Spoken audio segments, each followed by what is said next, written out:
So student, today we are going to discuss another very important topic that is related with the pulmonary hypertension.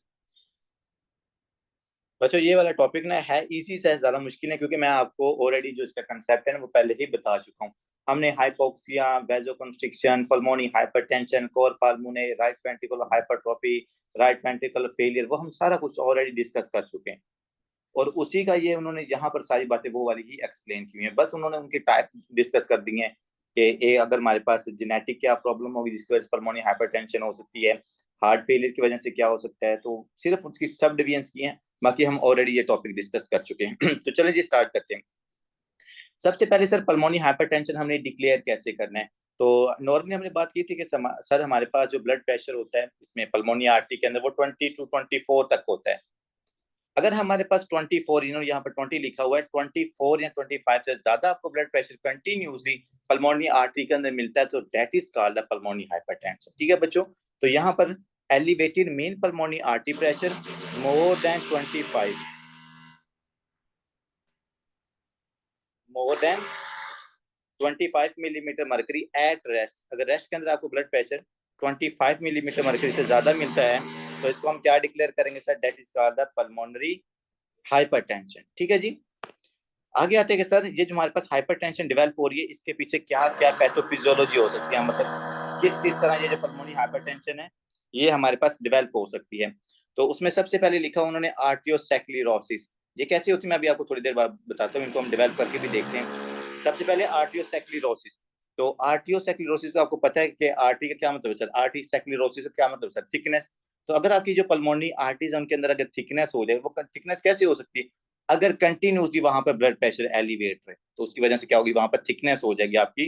जो smooth muscular layer होती है ना आपके पास pulmonary arteries की, वहां पर कंटिन्यूसली ब्लड प्रेशर इंक्रीज होने की वजह से ना उसकी हाइपरट्रोफी भी हो जाती है और वहां पर थिकनेस भी हो जाती है। दूसरे नंबर बच्चों मीडियल हाइपरट्रोफी। ये भी मीडियल हाइपरट्रोफी हमारे पास वही आ गया है कि सर जो मस्कुलर लेयर है जब उसके मसल्स का साइज इंक्रीज हो जाएगा तो that is a medial hypertrophy and it's also because of the elevated blood pressure. Intimal fibrosis of the pulmonary arteries, तो यहाँ पर फाइब्रोसिस हो रही है, सेम रीजन है, एलिवेट कंटिन्यूसली अगर ब्लड प्रेशर एलिवेट होगा तो उसके वजह से भी हमारे पास ब्लड प्रेशर इंक्रीज होगा। तीनों पैथोफिजियोलॉजी सिमिलर है, सिर्फ वर्ड थोड़े बहुत ऊपर नीचे हैं। आ गया जी प्लेक्सीफॉर्म लीजन्स। बच्चों प्लेक्सीफॉर्म लीजन्स का क्या मतलब होता है कि हम प्लेक्सी का मतलब होता है जब आपके पास मल्टीपल जो स्मॉल कैपिलरीज या मल्टीपल स्मॉल ब्लड वेसल्स होती हैं, जब वो आपस में क्या करती हैं कनेक्टेड होती है तो उसके लिए हम प्लेक्सीफॉर्म का वर्ड यूज करते हैं। तो अगर हमारे पास जो उसकी कैपिलरीज होंगी ना, देखो ना पल्मोनरी आर्टरीज है, पल्मोनरी आर्टरी से आगे जाके स्मॉल ब्लड वेसल जो आपकी कैपिलरीज है वो बनती है। अगर उन कैपिलरीज के अंदर डैमेज होता है, वो भी आपको मैं करके अभी उसकी पैथोफिजियोलॉजी हम डिस्कस करते हैं। अगर वहां पर एंडोथीलियल लेयर डैमेज हो और मल्टीपल कैपिलरीज के एंडोथीलियल डैमेज हो तो बच्चों क्या होता है, वहां पर बहुत ज्यादा ब्लड प्रेशर एलिवेट हो जाता है। क्योंकि मैं आपको ऑलरेडी बता चुका हूँ कि जो कैपिलरीज होती हैं they are in a parallel manner. तो बच्चों अगर वो पैरेलल मैनर के अंदर एंडोथीलियल लेयर डैमेज हो और वहां पर क्या हो जाए, अथीरोसेक्लेरोसिस होना शुरू हो जाए या वहां पर प्लैक बनना शुरू हो जाए मल्टीपल स्मॉल कैपिलरीज के अंदर, तो उसके जो ब्लड प्रेशर होता है वहां पर बहुत ज्यादा एलिवेट हो जाता है। ठीक है, तो that is called the plexiform lesions in which there is multiple small capillaries involved. आगे आते हैं sir increase the pulmonary vascular resistance. तो सर सबको पता है कि अगर पल्मोनरी आर्टरी का प्रेशर इंक्रीज होगा तो हमारे पास जो पल्मोनरी आर्टरी के अंदर रेजिस्टेंस वो भी एलिवेट हो जाएगी। जब हमारे पास पल्मोनरी आर्टरी की रेजिस्टेंस एलिवेट होगी वहां पर प्रेशर इंक्रीज होगा ना, ये देखो pressure inversely proportional to the area. अब ये जो एथीरोसेक्लेरोसिस हो रही है, हाइपरट्रॉफी हो रही है, फाइब्रोसिस हो रही है, एंडोथेलियल लेयर डैमेज हो रही है, एथीरोमा वहां पर बन रहा है, इन सब के पीछे रीजन क्या बच्चों, आपका एरिया कम होना है आर्टरी के ल्यूमन का। अगर एरिया कम होगा तो वहां पर जो प्रेशर है वो हमारे पास एलिवेट हो जाएगा। अगर प्रेशर एलिवेट होगा तो sir that is called the pulmonary hypertension.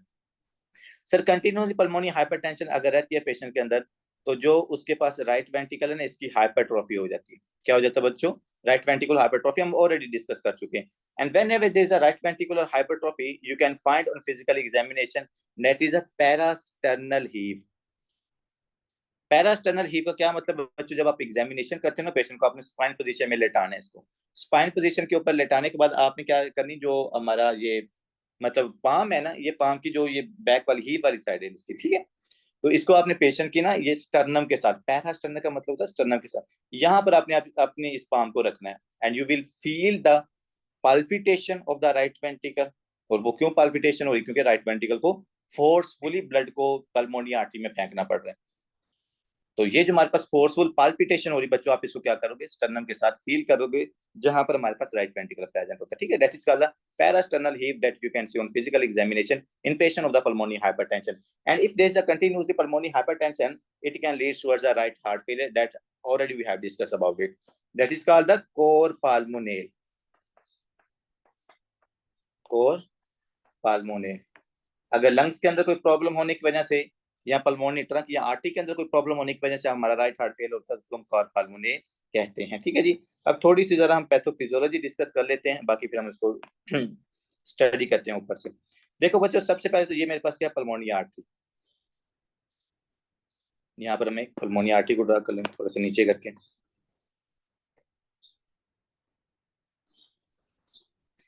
Pulmonary artery की कितनी लेयर्स हैं सर? 3 लेयर्स हैं, ट्यूनिका एंटीमा, ट्यूनिका मीडिया,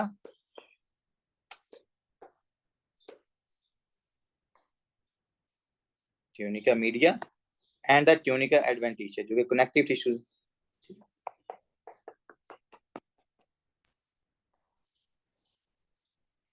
अब जो 3 चीजें हो सकती हैं, वो 3 चीजें सर क्या है?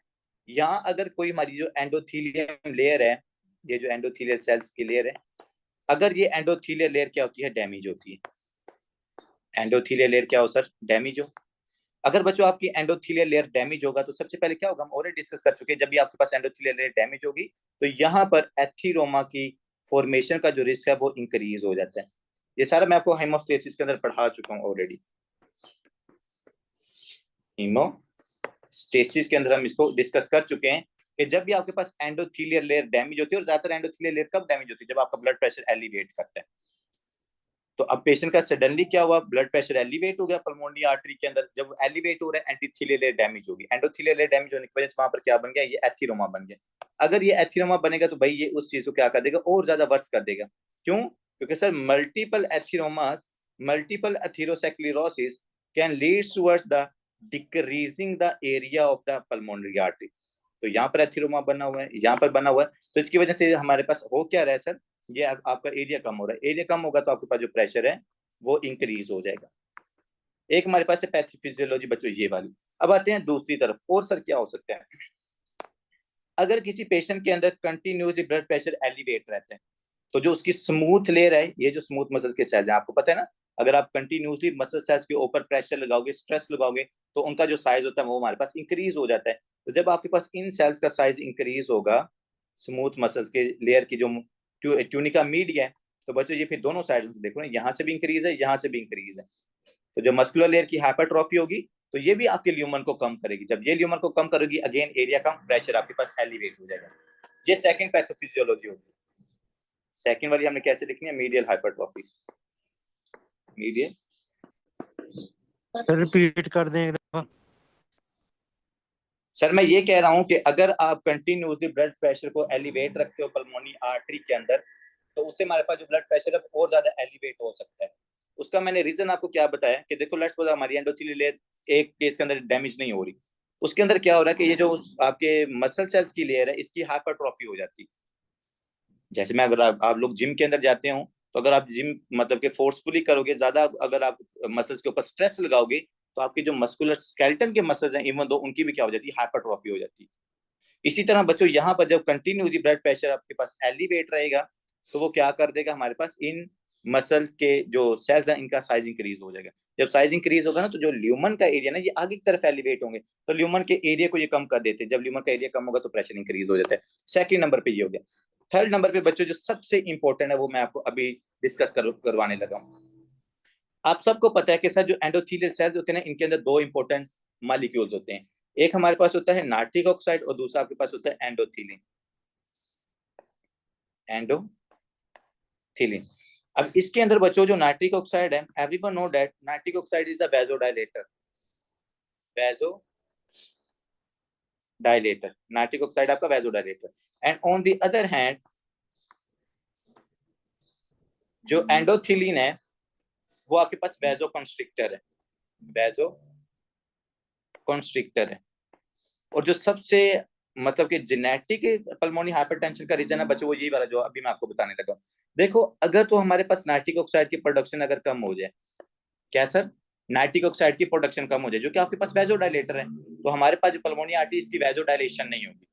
तो नाइट्रिक ऑक्साइड की डेफिशिएंसी की वजह से जब वैजोडाइलेशन नहीं होगी, एरिया कम होगा, आपके पास प्रेशर एलिवेट हो जाता है। तो एक हमारे पास पैथोफिजियोलॉजी ये वाली हो सकती है कि अगर नाइट्रिक ऑक्साइड की जो प्रोडक्शन है वो कम हो जाए तो उसकी वजह से भी क्या हो सकता है, पल्मोनी हाइपरटेंशन हो सकती है। But on the other hand जो आपके पास वैजोकंस्ट्रिक्टर है, वैजोकंस्ट्रिक्टर कौन है बच्चों, आपका एंडोथिलिन।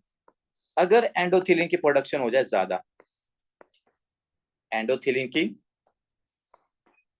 प्रोडक्शन हमारे पास क्या हो जाए, ज्यादा हो जाए, तो आपको पता है sir endothelin is a vasoconstriction and if there is excess production of the endothelin it can lead towards the vasoconstriction of your pulmonary arteries and if there is a vasoconstriction of the pulmonary arteries there is a decreased area, increased pressure, it can lead towards the pulmonary hypertension। तो ये बच्चों क्या रखनी है चीजें आपने यहाँ पर याद रखनी है। चौथी फिजियोलॉजी अगर आपने लिखनी है तो वो भी लिख लो, लेकिन मेरे ख्याल में ये इतनी ज्यादा काफी है। चौथी हम काफी ज्यादा डिस्कस कर चुके हैं, that is the hypoxia induced vasoconstriction. Hypoxia जो कि सबसे ज्यादा इंपॉर्टेंट और मोस्ट कॉमन है, हाइपोक्सिया इंड्यूस वैसोकंस्ट्रिक्शन। कि जब सर हाइपोक्सिया क्रिएट होता है ना आपकी पल्मोनी आर्टरीज के अंदर, तो वहां पर क्या होता है कि हमारे पास वैसोकंस्ट्रिक्शन हो जाती है। तो जब वैसोकंस्ट्रिक्शन होगी, जाहिर बात है कि एरिया कम होगा, एरिया कम होगा तो यहाँ पर भी प्रेशर इंक्रीज हो जाता है। ठीक है, तो ये आपने 4-5 जो पैथोफिजियोलॉजी है बच्चों ये याद रखनी है। अब बातें हैं जरा ऊपर जो आपकी बुक ने यहाँ पर एक्सप्लेन किया है, वन बाय वन डिवाइड करते हैं बच्चों पल्मोनी हाइपरटेंशन को हम 5 ग्रुप्स के अंदर on the basis of their aetiology. Aetiology की बेस के ऊपर ना इसको 5 टाइप के अंदर डिस्कस किया है। सबसे पहले आते हैं सर ग्रुप 1 एंड सबसे इंपॉर्टेंट है ग्रुप 1। ग्रुप 1 बच्चों इसका सबसे इंपॉर्टेंट है पल्मोनरी हाइपरटेंशन की इटियोलॉजी का,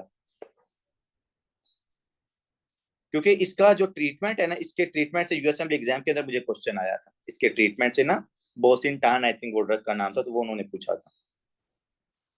तो ये ग्रुप 1 और उसके बाद हमारे पास आता है ये ग्रुप 3 वाला, ये काफी इंपॉर्टेंट है दोनों ग्रुप। बाकी हमने डिस्कस तो सारे करने हैं, याद भी आपने सारे करने, पर जो ज्यादा इंपॉर्टेंट है वो मैं साथ ही आपको बता देता हूँ। सबसे पहले आते हैं बच्चों ग्रुप 1 के अंदर पल्मोनी हाइपरटेंशन कैसे डेवलप होती है। ऑफन इडियोपैथिक, और ये जो इनके ग्रुप्स बने हुए हैं ना, देखो group 1, group 2, group 3, group 4, group 5, ये इनकी इटियोलॉजी की बेस के ऊपर हमने ग्रुप बनाए हुए हैं कि अगर आर्टरी के अंदर जेनेटिक रीजन है उसकी वजह से पल्मोनी हाइपरटेंशन तो वो ग्रुप 1 है। अगर पेशेंट के अंदर हार्ट फेलियर की वजह से प्रॉब्लम है तो वो ग्रुप 2 है। अगर पेशेंट के अंदर हाइपोक्सिया की वजह से तो वो ग्रुप 3 है। अगर थ्रोम्बोएम्बोलिज्म रीजन है ग्रुप 4 है। और अगर इसके अलावा मल्टीपल कैंसरियस रीजन है तो आपके पास ग्रुप 5 होता है। ठीक है, तो ये बच्चों हमने ग्रुप बनाए हैं on the basis of their aetiologies. सबसे पहले है group 1 that is related with the genetic reason. ठीक है जी, जेनेटिक म्यूटेशन होने की वजह से पेशेंट के अंदर अगर पल्मोनी हाइपरटेंशन होती है तो उसको हम ग्रुप 1 पल्मोनी हाइपरटेंशन कहते हैं। सर कहते हैं कि often idiopathic, sir most of the cases के अंदर तो हमें पता ही नहीं चलता कि पेशेंट के अंदर पल्मोनी हाइपरटेंशन हो कैसे रही है, और ये सबसे ज्यादा मतलब हम कह सकते हैं डेंजरस कंडीशन है कि आपको पता नहीं कि पल्मोनी हाइपरटेंशन हो क्यों रही है। पेशेंट के लंग्स ठीक है, पेशेंट का हार्ट ठीक है, पेशेंट हाइपरकोआगुलेबल स्टेट के अंदर नहीं है, पेशेंट प्रेग्नेंट नहीं है, पेशेंट के अंदर डीवीटी नहीं है, इसके अलावा कोई और मतलब malignancy नहीं है, but still there is the pulmonary hypertension symptoms that you can see in the patient। तो फिर उसको हम कंसीडर करते हैं कि सर अगर पेशेंट यंग है 20-25 साल के और उसमें अगर पल्मोनी हाइपरटेंशन हो रही है तो वो आपके पास क्या है, जेनेटिक इटियोलॉजी हो सकती है। आगे आते हैं बच्चों कि ये हमारे पास जो फीमेल्स हैं, फीमेल्स के अंदर ये ज्यादा कॉमन होता है एज कम्पेयर टू मेल्स। ठीक है, तो ये भी आपने चीज याद रखनी। नेक्स्ट आते हैं कि सर एक इसका जेनेटिक रीजन बताया जा रहा है, heritable pulmonary hypertension. Heritable pulmonary hypertension का क्या मतलब है सर, जेनेटिक रीजन है जिसकी वजह से ब्लड प्रेशर जो पल्मोनरी हाइपरटेंशन है वो हमारे पास पेशेंट के अंदर आपको नजर आ सकती है। Heritable pulmonary hypertension can be due to the inactivating mutation in the bumper gene. Oh my god भाई, कुछ जीन्स के जो नाम्स हैं वो बहुत ज्यादा इंपॉर्टेंटली आपको याद रखने पड़ेंगे यूएसएमली वालों। CFTR जीन, रैट जीन, उसके बाद वो जो ब्रफ जीन है, उसके अलावा ये बम्पर 2 जीन, ये 10 और भी हैं, 3-4 मेरे जेन से अभी नहीं स्किप हुई पड़ी हैं। तो ये जो 8-10 जीन्स है ना ये आपको याद करनी पड़ेंगी। और इनकी वजह से क्या होता है वो भी हमने साथ याद रखनी। वैसे कुछ मैं आपको एंडो के अंदर ऑलरेडी पढ़ा चुका हूँ, एक बम्पर जीन यहाँ पर हो गई है, और आगे कुछ हम जीआईटी के अंदर पढ़ेंगे, क्लोन कैंसर से रिलेटेड भी कुछ है। और उसके अलावा ना जो न्यूरोलॉजिकल ट्यूमर्स हैं वहां पर हम जाके पढ़ेंगे। और सबसे इंपॉर्टेंट एंडोक्राइन के ट्यूमर से, मैन 1 और मैन 2 से रिलेटेड। तो इंपॉर्टेंट जीन में से हमारी ये है बम्पर 2 जीन। बच्चों ये बम्पर 2 जीन का काम क्या होता है सर? नॉर्मली बम्पर 2 जीन क्या करती है? Inhibit vascular smooth muscle proliferation. Sir कि जो हमारे पास पल्मोनरी आर्टरी के अंदर स्मूथ मसल्स होते हैं, उनकी प्रोलाइफरेशन को रोकने के लिए हमारे पास बड़ी ब्यूटीफुल सी जीन है, that is the bumper 2 gene. बात को जरा समझें कि लेट्स सपोज अगर ये मेरे पास है pulmonary artery, here is the pulmonary artery, और इस पल्मोनरी आर्टरी के ये नंबर जो ट्यूनिका मीडिया है, यहाँ पर कैसा स्मूथ मसल्स है। अब ये स्मूथ मसल्स को बच्चों पूरी रेगुलेशन होती है, इनकी जेनेटिक्स रेगुलेशन होती है कि भाई आपने क्या करना है, इसी नंबर के अंदर, इस क्वांटिटी के अंदर, इस क्वालिटी के अंदर आपने प्रोलाइफरेट करना है। लेट्स सपोज मैं आपको कहता हूं कि 1 सेंटीमीटर पल्मोनरी आर्टरी के अंदर जो प्रोलाइफरेशन होनी है स्मूथ मसल्स की, वो कितनी है? वो हमारे पास 100 मॉलिक्यूल्स हैं। कि सिर्फ इतने जो मायोसाइट्स के सेल्स है ना, 1 सेंटीमीटर आर्टरी के अंदर इतने सिर्फ मॉलिक्यूल्स होने चाहिए। इस 100 से ज्यादा मॉलिक्यूल मसल सेल्स के या मायोसाइट्स नहीं होने चाहिए, और ज्यादा नहीं होने चाहिए उसको कौन रोक के रखता है? वो आपकी बम्पर जीन, बम्पर 2 जीन। ये बम्पर 2 जीन कहती है कि भाई 100 मॉलिक्यूल सिर्फ मायोसाइट्स के बनाने हैं, ज्यादा नहीं बनाने, क्योंकि अगर ज्यादा बनाओगे तो ये प्रोलाइफरेशन हो जानी है। तो अगर प्रोलाइफरेशन होगी तो वही बात है, यहाँ पर आपके पास जो ल्यूमन, जो आपके पास एरिया है पल्मोनरी आर्टरी का बच्चों, वो कम हो जाएगा। और हमें पता है कि अगर एरिया कम होगा तो पल्मोनरी हाइपरटेंशन हो जाती है। ये था नॉर्मल फंक्शन आपकी बम्पर 2 जीन का, कि इसने प्रोलाइफरेशन रोकनी है स्मूथ मसल्स की। बट अगर बम्पर 2 जीन के अंदर खुद ही म्यूटेशन आ जाए, क्या है, अगर बम्पर 2 जीन के अंदर हम इसको ही इनएक्टिवेटिंग म्यूटेशन आ जाए। देखो बच्चों, म्यूटेशन की भी डिफरेंट टाइप्स होती हैं, we will discuss in the biochemistry session. Deletion mutation मतलब उसमें जीन जो आपके पास डिलीट हो जाती है, उसके बाद म्यूटेशन हो जाती है जीन्स के अंदर, उसके बाद प्रोलाइफरेशन हो जाती है, उसके बाद इनएक्टिवेशन हो जाती है। तो ये जो आपकी बम्पर 2 जीन है, ये इसमें म्यूटेशन आती है, और उस म्यूटेशन की वजह से ये जीन क्या हो जाती है? इनएक्टिवेट।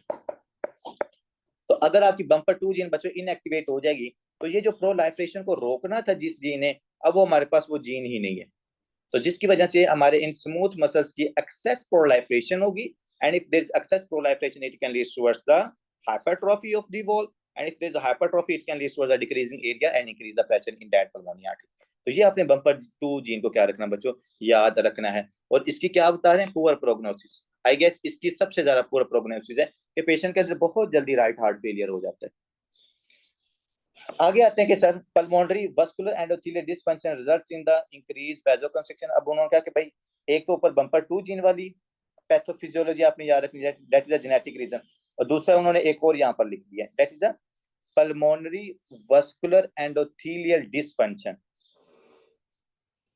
और बच्चों मैं आपको यही बता रहा था जो थोड़ी देर पहले आपको बताइए ना, कि जो एंडोथेलियल आपके सेल्स हैं उनके अंदर डिसफंक्शन हो जाता है। डिसफंक्शन से मुराद ये है कि उनकी जो एंडोथिलिन है, ये लिखा हुआ, जो एंडोथिलिन है इसकी प्रोडक्शन ज्यादा हो जाएगी।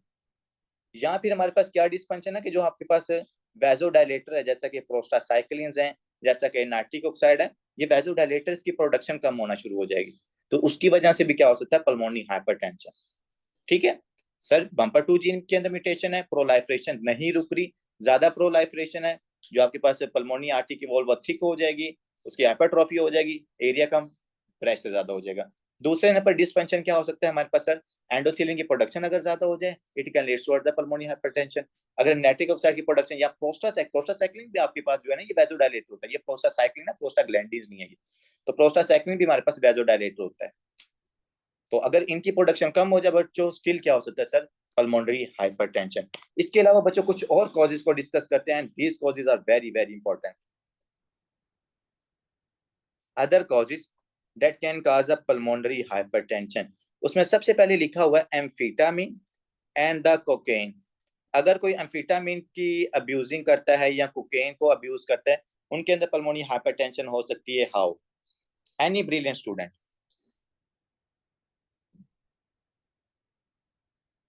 any brilliant student that will tell me right now how pulmonary hypertension develop in patients that are taking cocaine or amphetamine? Cell injury होगी। सेल इंजरी सर कैसे? वही सारा आएगा जैसे आपने ओपियोइड्स का बताया था या मॉर्फिन का बताया था कि सेल इंजरी होगी, इन्फ्लेमेटरी मीडिएटर आएंगे, वो वाला सीन तो नहीं। मॉर्फिन के मैंने आपको एंडोथेलियल डैमेज कब बताया था? सर यहाँ पे सिंपैथेटिक सिस्टम हमारा एक्टिवेट होता है, मतलब यहाँ पे ऑटो रेगुलेशन इनहिबिट हो जाती है, ये जो हमारे अल्फा 2 रिसेप्टर्स।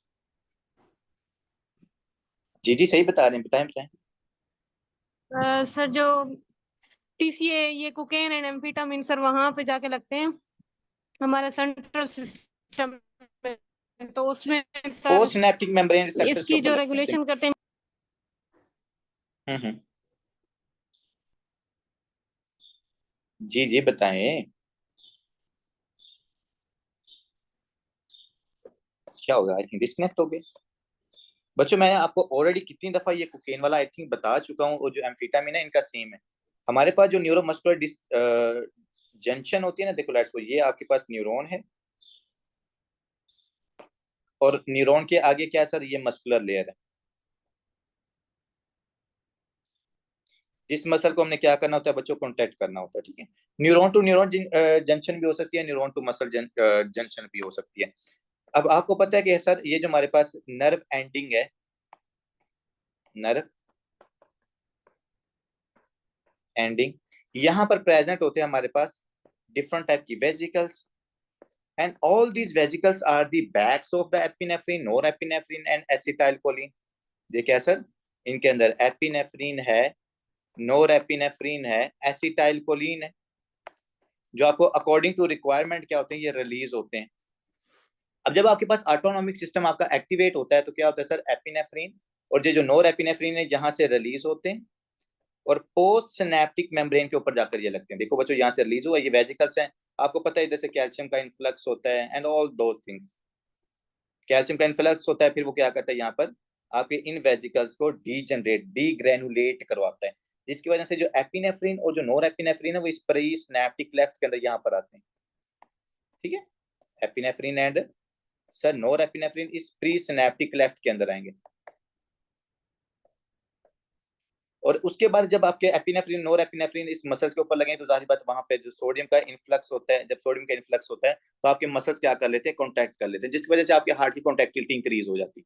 हम कहते हैं ना कि सर जब सिंपैथेटिक नर्वस सिस्टम एक्टिवेट होता है तो हार्ट की जो कॉन्ट्रेक्टिलिटी है वो इंक्रीज हो जाती है। उसके पीछे यही होता है, न्यूरोमस्कुलर डिसजंक्शन ही होती है कि न्यूरॉन ने एसिटाइलकोलिन और एपिनेफ्रिन नोर एपिनेफ्रिन रिलीज किया, वो क्या करते हैं? अपने रिसेप्टर्स के ऊपर जाके लगते हैं। जब रिसेप्टर्स के ऊपर लगते हैं सोडियम का इन्फ्लक्स होता है, सोडियम के इन्फ्लक्स की वजह से इंट्रासेलुलरली जो डीपोलराइजेशन या जो पोलैरिटी होती है वो एलिवेट होती है। जो पोलैरिटी एलिवेट होगी तो आपके पास मायोकार्डियल एक्शन पोटेंशियल इंक्रीज हो जाता है, that can restore the contraction of your cardiac myocytes. लेकिन बच्चों यहाँ पर प्रोड्यूस हुए लेट्स सपोज आपके पास 1000 molecules of the epinephrine and NOR epinephrine. How much? 1000। अब इन 1000 में से ना अराउंड 60 to 70% जो होते हैं ना वो अपनी प्री सिनेप्टिक लेफ्ट के ऊपर लग जाते हैं, बट जो 30% होते हैं ना हमारे पास वो दोबारा रीअपटेक कर लेती है आपकी नर्व एंडिंग। यहाँ पर रिसेप्टर्स होते हैं या चैनल्स होते हैं, वो चैनल्स क्या करते हैं? इसको रीअपटेक कर लेते हैं रिमेनिंग एपिनेफ्रिन और नोर एपिनेफ्रिन को। तो मैं यहाँ पर लिख देता हूँ reuptake, reuptake of the epinephrine and NOR epinephrine. अब बच्चों जब आपने एपिनेफ्रिन नोर एपिनेफ्रिन को रीअपटेक कर लिया, हमारे प्री सिनेप्टिक में एपिनेफ्रिन नोर एपिनेफ्रिन कम हो गया, पेशेंट के अंदर थोड़ी देर के लिए कॉन्ट्रैक्टिलिटी एलिवेट होगी, फिर हमारे पास पेशेंट ठीक हो जाता है। But in case of the patient that is taking the cocaine और एम्फेटामिन, सर एक हमारे पास पेशेंट है वो क्या अब्यूज कर रहे हैं? एम्फेटामिन और द कोकेन और all these toxic molecules, what they cause? They inhibit the reuptake channels. कि ये जो सर रीअपटेक चैनल्स है ना, आपकी जो कोकेन जो आपकी एम्फेटामिन है, ये स्पेसिफिकली इन रीअपटेक चैनल्स को इनहिबिट कर देती हैं। जब रीअपटेक चैनल्स आपके पास बच्चों इनहिबिट हो जाएंगे, प्री सिनेप्टिक जो क्लेफ्ट है हमारे पास, यहाँ पर जो नंबर ऑफ एपिनेफ्रिन और नोर एपिनेफ्रिन है वो इंक्रीज हो गए। जब एपिनेफ्रिन और नोर एपिनेफ्रिन बच्चों आपके पास इंक्रीज हो गए तो उसकी वजह से क्या होता है सर? वैसोकंस्ट्रिक्शन होती है। यहाँ हमारे पास जो आपके हार्ट के मसल्स हैं उनकी कॉन्ट्रैक्टिलिटी इंक्रीज होती है, because the number of epinephrine or norepinephrine increase, and they increase the they increase the activation of your muscles, and your blood vessels. ये इसके पीछे पैथोफिजियोलॉजी होती है, जो मैं आपको काफी दफा डिस्कस करवा भी चुका हूँ। तो इसी तरह बच्चों जो आपकी पल्मोनी आर्टरी है ना, पल्मोनी आर्टरी के जाहिर बात है जो भी पल्मोनी आर्टरी उसके अंदर स्मूथ मसल ना, स्मूथ मसल्स को पीछे से आपकी न्यूरॉन्स कंट्रोल कर रही हैं। तो अगर कोई पेशेंट को केन या कोई पेशेंट क्या करता है एम्फेटामिन लेगा, तो वो क्या है, वो ये प्री सिनेप्टिक लेफ्ट के अंदर ये अपटेक इनहिबिट होगा, एपिनेफ्रिन नोर एपिनेफ्रिन ज्यादा होगा। जब वो ज्यादा होंगे तो पेशेंट के अंदर क्या होगा, वैसोकंस्ट्रिक्शन ज्यादा देर तक रहती है। तो अगर पल्मोनी आर्टरी में ज्यादा देर तक वैसोकंस्ट्रिक्शन रहेगी, it can lead towards the pulmonary arterial hypertension. ठीक है, ये चीज आपने यहाँ पर याद रखनी है। इसके अलावा सर आगे आते हैं, what can be the other reason, connective tissue diseases. Connective tissue diseases से क्या मुराद है कि सर जो हमारे पास एंडोथीलियल लेयर है, इसके नीचे जो कोलेजन है, एक तो अगर किसी पेशेंट के अंदर वो कोलेजन की हाइपरट्रॉफी हो जाए या कोलेजन की एक्सेस एक्यूमुलेशन हो जाए, वही बात है, कोलेजन है जो आपकी आर्टरी है उसकी इलास्टिसिटी कम होगी, इलास्टिसिटी कम होगी तो हमारे पास डायलेशन कम हो जाएगी, डायलेशन कम होगी तो दोबारा फिर कॉन्स्ट्रिक्शन हो जाएगी। समझ लें। इसके अलावा जो हमारे पास जो थर्ड लेयर है, सबसे लास्ट वाली लेयर कौन सी है, ट्यूनिका इंटीमा मीडिया एडवेंटिशिया। जो ट्यूनिका एडवेंटिशिया होती है बच्चों, उसमें कनेक्टिव टिश्यूज होते हैं आपके सारे। तो अगर वो कनेक्टिव टिश्यूज की क्या है, उनके अंदर कोई एबनॉर्मैलिटी आ जाए या उनकी एक्सेस एक्यूमुलेशन होना शुरू हो जाए, वहां पर होना शुरू हो जाए, so it can also lead towards a decrease in the dilation of your arteries. And if there is decrease dilation of the artery and you know that increase area and decrease area increase pressure, that can cause a pulmonary hypertension. आगे आते हैं बच्चों HIV infection. अगर किसी patient के अंदर HIV infection है तो इसकी वजह से भी क्या है सर, एपिनेफ्रिन कह रहा हूँ, इसमें पल्मोनरी हाइपरटेंशन हो सकती है। तो काइंडली इस चीज को याद रखिएगा। अब इसके पीछे क्या रीजन है बच्चों, जो HIV इन्फेक्शन का बग है वो क्या करता है, वो एंडोथेलिन की प्रोडक्शन ज्यादा करवाता है, एंडोथेलिन की प्रोडक्शन हमारे पास ज्यादा करवाता है। एक रीजन इसका ये बताया गया बुक्स के अंदर। दूसरा जो एक और बताया गया वो ये है कि ये प्रोडक्शन हमारे पास इंक्रीज करवाता है इसकी ना वैसोकंस्ट्रिक्शन की, एपिनेफ्रिन और एपिनेफ्रिन की। तो ये भी आप यहाँ पर लिख सकते हैं कि HIV इन्फेक्शन की वजह से the production of the endothelin specifically in the pulmonary arteries and the production of the epinephrine and norepinephrine ये हमारे पास एलिवेट होती है। ये दो HIV से रिलेटेड होता है। आगे आते हैं sir, what is a portal hypertension. Portal hypertension, अब देखो पोर्टल हाइपरटेंशन कहां पर हो रही है और पेशेंट को पल्मोनरी हाइपरटेंशन ऊपर आ रही है। इसका बड़ा इंटरेस्टेड फैक्ट है। आप में से कोई मुझे बता सकता है कि पेशेंट के अंदर पल्मोनरी हाइपरटेंशन, पोर्टल हाइपरटेंशन होने की वजह से पल्मोनरी हाइपरटेंशन कैसे हो सकती है? What do you think? जी doctor Rifat, what do you think? Sir यहाँ पे सिरोसिस ऑफ जब लिवर होती है, आगे ब्लड सप्लाई नहीं होती, मीन हमारी जो वो होती है, मतलब वेना केवा में हमारा ब्लड सही नहीं जाता। ओके तो इससे हमारे लेफ्ट हार्ट पे बर्डन आता है। जब लेफ्ट हार्ट पे बर्डन आता है तो ब्लड हमारा एकमुलेट होता है पल्मोनरी आर्टरीज में। लेफ्ट हार्ट पे बर्डन आएगा, ब्लड अक्यूमुलेट हो रहा है पल्मोनरी आर्टरी में, अगर उस पे यस बर्डन सर, हो ज्यादा मतलब ब्लड तो बाहर निकालेगा। नहीं सर, मतलब लेफ्ट हार्ट आगे जब पंप नहीं कर पा रहा ना, तो मतलब एकमुलेशन हो रही है पल्मोनरी में, तो वहां से भी नहीं ले ब्लड पा रहा। स्टेसिस होगी ना सर। मैडम लेफ्ट हार्ट आगे उसको तो कोई ऑब्स्ट्रक्शन नहीं है, लेफ्ट हार्ट तो आपका नॉर्मल काम कर रहा है, उसको तो कोई मसला नहीं है। सर वो जा जो नहीं रहा ना, पल्मोनरी हाइपरटेंशन सिरोसिस है, तो मतलब हमारा जो वेन से ब्लड सप्लाई हो रही है वो राइट हार्ट में जा नहीं रहा, एकमुलेट हो रहा है ना बॉडी में। ओके आप कह रहे हैं आफ्टर लोड बढ़ गया, आपके बात बताने का मकसद ये कि सर आफ्टर लोड बढ़ गया। जी सर, आफ्टर लोड, मतलब आफ्टर लोड के बढ़ने से तो फिर मतलब हमारे जो पल्मोनरी आर्टरीज में और वेन्स में ब्लड एकमुलेट होता है। पहले वेन्स में होगा और वेन्स के मतलब रेजिस्टेंस प्रेशर से तो फिर हमारी जो मीडियल हाइपरट्रॉफी है मसल्स की होना स्टार्ट हो जाती है और आर्टरीज में। ठीक है मैडम, आपका पॉइंट आ गया। जी डॉक्टर फैज आप कुछ कहना चाहते हैं? ब्लड स्टेसिस का किसे बता रहा था सर? ब्लड स्टेसिस यार देखो ना, पल्मोनी हाइपरटेंशन का ताल्लुक है। देखो पोर्टो हाइपरटेंशन का वो आपको क्या बता रहे हैं कि पेशेंट है लीवर सिरोसिस वाला, क्योंकि लीवर सिरोसिस की वजह से आपको क्या होती है, पोर्टल हाइपरटेंशन होती है यहाँ पर, पोर्टल हाइपरटेंशन। लेकिन ये पोर्टो पल्मोनरी हाइपरटेंशन कैसे डेवलप होगी, मैं असल में ये चीज पूछ रहा हूँ, इसका पूरा नाम है डिजीज का, पोर्टो पल्मोनरी हाइपरटेंशन।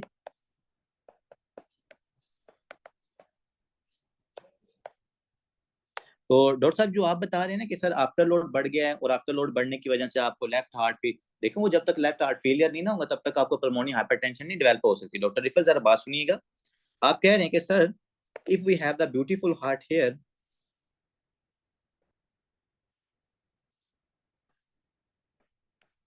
तो वो फिर हमारे ये ग्रुप 1 नहीं बनेगा, फिर वो आपके पास ग्रुप 2 की डिजीज बन जाएगी। काइंडली देखिएगा यहाँ पर। Okay sir. हाँ जी, आपने कहा सर ये हमारे पास है पल्मोनी आर्टरी, ठीक है। अब पल्मोनी आर्टरी के अंदर अब हमने कहा कि सर जो पेशेंट के अंदर लीवर सिरोसिस हुई, चल जैसे आपने बताया कि यहाँ पर आफ्टर लोड बढ़ गया, बात आपका यही है ना, ये वेन है, आर्टरी से जाहिर बात है वेन के अंदर ब्लड जाएगा। सर यहाँ पर ब्लड चला गया स्टेसिस के अंदर। पहली बात तो ये कि बच्चों ये ब्लड कैसे स्टेसिस के अंदर जा सकता है, क्योंकि लीवर का मसला तो इधर है, लीवर तो यहाँ पड़ा हुआ है और लीवर ने तो इधर हमारे पास हिपैटिक वेन के जरिए ब्लड को क्या करना था, इसके अंदर फेंकना था। तो इसको तो यहाँ पर एज इट प्रॉब्लम नहीं होनी चाहिए थी। बात आप समझ रहे डॉक्टर साहिबा, ये हमारे पास जो सर्कुलेशन है, ये सर्कुलेशन आपके लीवर से डायरेक्टली फेलियर की तरफ कैसे जा सकती है, वो हमारे पास तब जानी थी अगर पेशेंट का राइट हार्ट फेल होता। जो आप बात रिलेट करेंगे कि सर मतलब कि right heart fail, venous return नहीं कम हो रहा, पेशेंट का आफ्टर लोड बढ़ गया, आफ्टर लोड बढ़ा, आपने कहा सर आफ्टर लोड बढ़ने की वजह से जो लेफ्ट हार्ट फेलियर है ना, इसको ये हो गया। जब लेफ्ट हार्ट फेलियर हुआ तो यहाँ से गया हमारे पास शंट, बैक साइड की तरफ ब्लड गया आपकी पल्मोनी वेन्स के अंदर। जब बैक शंट जाएगा पल्मोनी वेन्स में, ज्यादा ब्लड स्टेसिस में जाएगा, it can lead towards the pulmonary hypertension. आपने मतलब आप यही बताने की कोशिश कर रहे थे? जी सर जी। बच्चों लेकिन ये जो हमारे पास आफ्टर लोड है, ये आफ्टर लोड तो नहीं ना इफेक्ट हो रहा, बताएं ये आफ्टर लोड तो कब इफेक्ट होता है, जब आपको राइट हार्ट प्रॉब्लम होती है। आपने वो जो हमारे पास बड क्यारी सिंड्रोम और राइट हार्ट फेलियर को आपने मिक्सअप कर दिया। असल में मुझे पता ही है आपने ना वो कंपैरिजन पढ़ा हुआ है, तो आपने उसको मिक्सअप कर दिया। तो लेकिन राइट हार्ट फेलियर की वजह से आपके पास आफ्टर लोड बढ़ के लेफ्ट हार्ट फेलियर हो सकता है, हम ये कह सकते हैं। लेकिन यहाँ पर राइट हार्ट का तो मसला ही नहीं है, पेशेंट के अंदर जो प्रॉब्लम आ रही है वो यहाँ पर आ रही है, पल्मोनी हाइपरटेंशन वाला। अब देखो बच्चों, सर एक बार मैं ट्राई करूं? जी आप ट्राई कर लें मैडम। सर जैसे कि इसमें portal hypertension like blood accumulate हो रहा है पोर्टल वेन में, तो ठीक है, सर इंफीरियर वेना कावा में ब्लड नहीं जा रहा है, इंफीरियर ठीक है, वेना कावा में नहीं जाएगा तो राइट हार्ट में ब्लड नहीं जाएगा, ठीक है, राइट हार्ट में ब्लड नहीं जाएगा तो पल्मोनरी आर्टरी में ब्लड नहीं जाएगा। ठीक है। तो सर जब पल्मोनरी आर्टरी में ब्लड नहीं जा रहा तो ड्यू टू ऑटो रेगुलेशन वो कॉन्स्ट्रिक्शन हो रहा है शायद। पल्मोनरी आर्टरी में कौन सा ब्लड नहीं जा रहा? That is a deoxygenated blood that returns from your pulmonary artery और from your right heart, it's not the oxygenated blood, and if there is a less amount sir of oxygenated blood it can restore deoxygenated vasoconstriction। ये हमारे पे deoxygenated blood आ रहा है, ये भी तो आप देखो ना, तो deoxygenated can not cause the pulmonary vasoconstriction। Okay. Did you get my point? जी सर। हाँ जी। तो सर तो मेरा दिमाग आप लोगों ने अच्छी ट्राई की है, ये यही मैं आपको चाहता हूँ भाई, अपने इस दिमाग का इसमें इस्तेमाल करना चाहिए। आप लोगों ने गलत बताया, कोई मुझे इससे कोई इशू नहीं है, लेकिन आपने कोशिश तो की है ना, आपने यहाँ मतलब एक सिनेरियो तो क्रिएट किया है ना। अब बच्चों इसमें सीन पता क्या होता है, लीवर सिरोसिस है, लीवर के अंदर हमारे पास जो एक्सेस वैसोकंस्ट्रिक्टर होते हैं ना, एक्सेस वैसोकंस्ट्रिक्शन की डीजनरेशन होती है आपके लीवर से। मैं क्या कह रहा हूँ सर, कि लीवर का क्या काम है, अगर आपकी ब्लड सर्कुलेशन के अंदर एक्सेस वैसोकंस्ट्रिक्टर प्रोड्यूस हो जाए, एक्सेस वैसोकंस्ट्रिक्टर, जैसा कि मैंने आपको एग्जांपल दी एंडोथेलिन मॉलिक्यूल, अगर एंडोथेलिन मॉलिक्यूल की प्रोडक्शन ब्लड सर्कुलेशन में ज्यादा हो जाए तो आपका लीवर क्या करता है, उसको डीजनरेट कर देता है, उसको डिस्ट्रॉय कर देता है। अब अगर एक पेशेंट के अंदर लीवर सिरोसिस हो गई है तो क्या उसके जो वैसोकंस्ट्रिक्टर हैं बच्चों, वो उनकी डिस्ट्रक्शन होगी? सर नहीं होगी। ब्लड सर्कुलेशन के अंदर वैसोकंस्ट्रिक्शन क्या हो जाते हैं, ज्यादा हो जाते हैं। इसी वजह से इस पेशेंट के अंदर पोर्टोसिस्टेमिक हाइपरटेंशन भी होती है, मतलब कि एंडोथेलिन गए, एक तो वो मेरे पास पल्मोनरी हाइपरटेंशन करवा रहे हैं, जारी बात है वहां पर वैसोकंस्ट्रिक्शन कराएंगे जाकर, दूसरे नंबर आपकी वो सिस्टेमिक सर्कुलेशन के अंदर भी वैसोकंस्ट्रिक्शन करवा के पेशेंट में सिस्टेमिक हाइपरटेंशन भी काज करवाते हैं। So the reason is here decrease destruction of your vasoconstrictor, जिसके अंदर मैंने आपको एंडोथेलिन की एक सिंपल एग्जांपल दी। इसके अलावा और माइनर से वैसोकंस्ट्रिक्टर भी होते हैं, लेकिन स्पेसिफिकली एंडोथेलिन। पॉइंट की समझ आई आपको? तो ये हमारे पास पेशेंट पता है किन कंडीशंस के साथ आता है, portal hypertension, pulmonary hypertension, systemic hypertension, तीनों हाइपरटेंशन इस पेशेंट के अंदर डेवलप हो सकती है। That is very very dangerous condition. Patient हमारे पास oedema, peripheral oedema, ascites, nutmeg liver, उसके बाद राइट हार्ट फेलियर और even the left heart failure.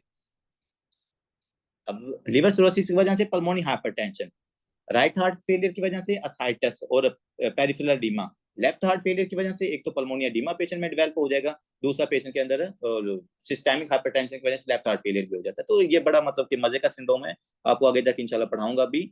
इसको कहते हैं एक तो पोर्टो पल्मोनरी हाइपरटेंशन, फिर हमारे पास आता है पोर्टो पल्मोनी सिस्टेमिक हाइपरटेंशन। तो आई होप सो कि आप लोगों को अब थोड़ा सा इसका आइडिया हो गया। तो मेन चीज थी एंडोथेलिन की डिस्ट्रक्शन लीवर से नहीं हो रही थी। आगे बच्चों आते हैं, कंजेनिटल हार्ट डिजीजेस की वजह से भी क्या हो सकता है सर, पल्मोनी हाइपरटेंशन हो सकती है। अब यहाँ पर आप रिलेट कर सकते हो कि सर हमारे पास जो ब्लड है वो मिक्सअप हो रहा है, डीऑक्सीनेटेड और ऑक्सीजनेटेड जो ब्लड है वो हमारे पास मिक्सअप हो रहा है। जब वो मिक्सअप होगा तो उसकी वजह से क्या है कि ऑक्सीजनेटेड ब्लड हमारे पास कम जा रहा है पल्मोनी आर्टरीज के अंदर, वो जब कम जाएगा तो उसकी वजह से एक वैसोकंस्ट्रिक्शन हो सकती है, एक रीजन हमारे पास ये होगा।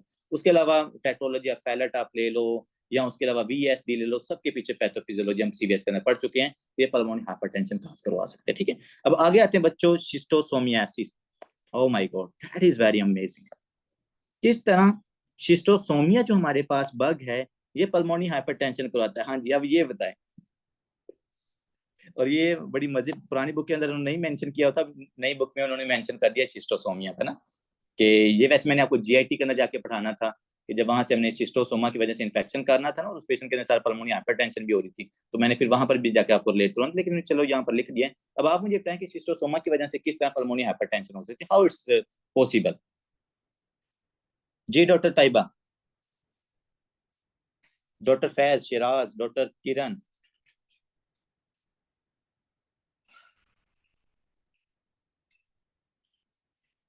शिस्टोसोमियासिस इन्फेक्शन है, पैरासाइट है हमारे पास, उसकी वजह से कैसे पल्मोनी हाइपरटेंशन हो सकती है।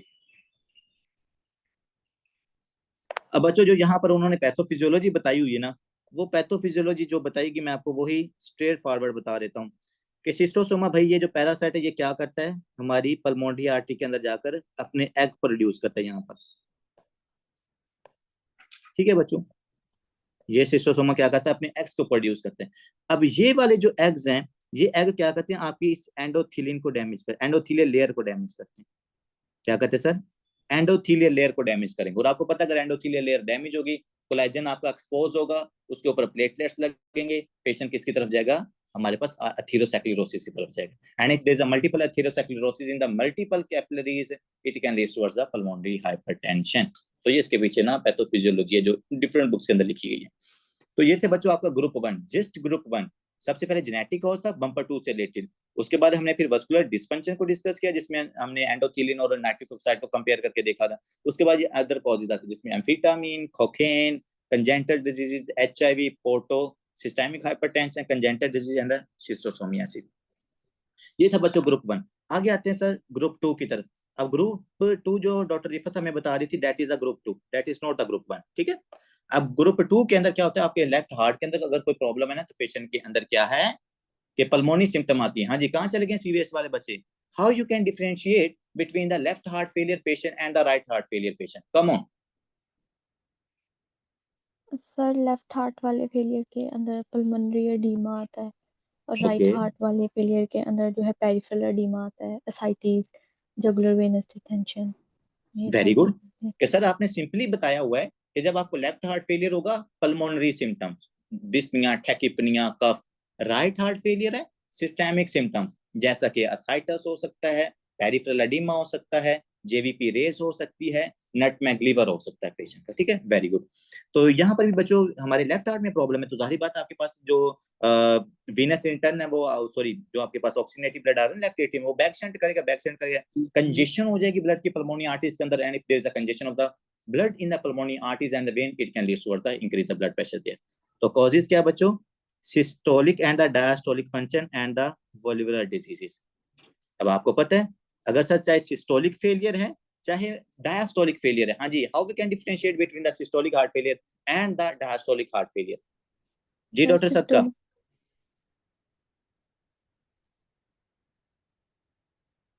सिस्टोल और एक में डायस्टोल में कैसे डिफरेंशिएट करूं।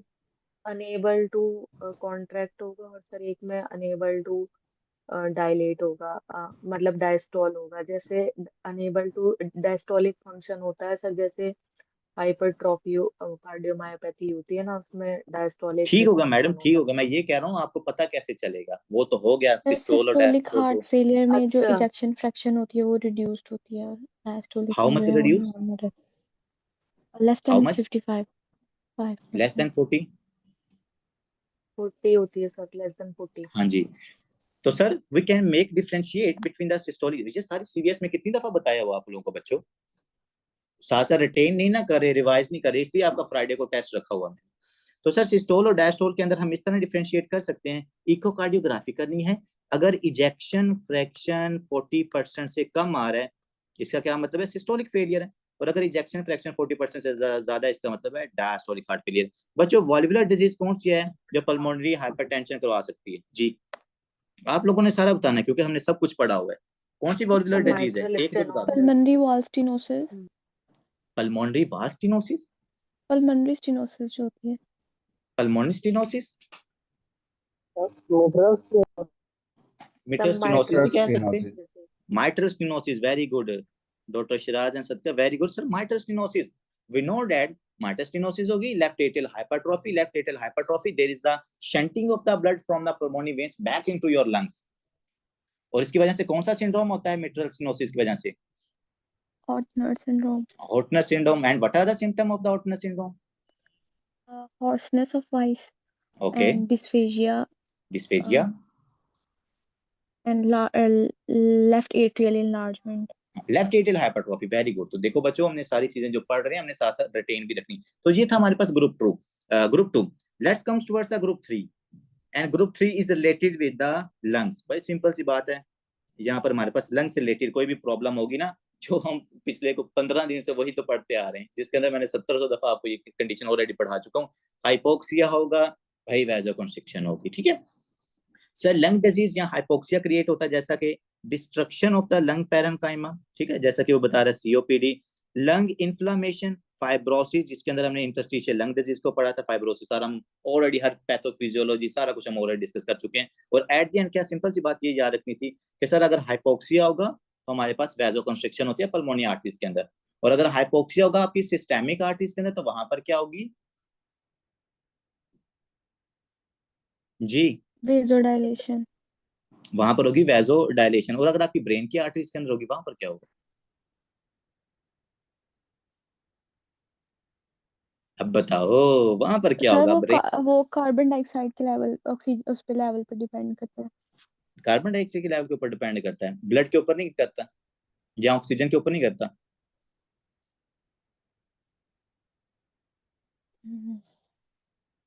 जैसे हमने अभी उस दिन बंदे को ड्रग भी तो दी थी, कौन सी ड्रग दी थी, कौन सी कैल्शियम चैनल ब्लॉकर दी थी, हेमरेज, हेमरेजिक निकार्डिपिन, स्ट्रोक वाले पेशेंट के अंदर, निकार्डिपिन, सॉरी निकार्डिपिन, निमोडिपिन। निमोडिपिन हमने कहा था, एम भूल गए हो, एम, जिसके अंदर सर एम, हेमरेज में भी एम है, निमोडिपिन में भी एम है, तो जिसमें हेमरेजिक स्ट्रोक होगा उस पेशेंट के अंदर हमने निमोडिपिन देनी थी। और वो क्यों दे रहे थे सर, वहां पर वैसोकंस्ट्रिक्शन हो रही थी, उसको प्रिवेंट करने के लिए हमने वो वाली ड्रग दी थी, ठीक है बच्चों।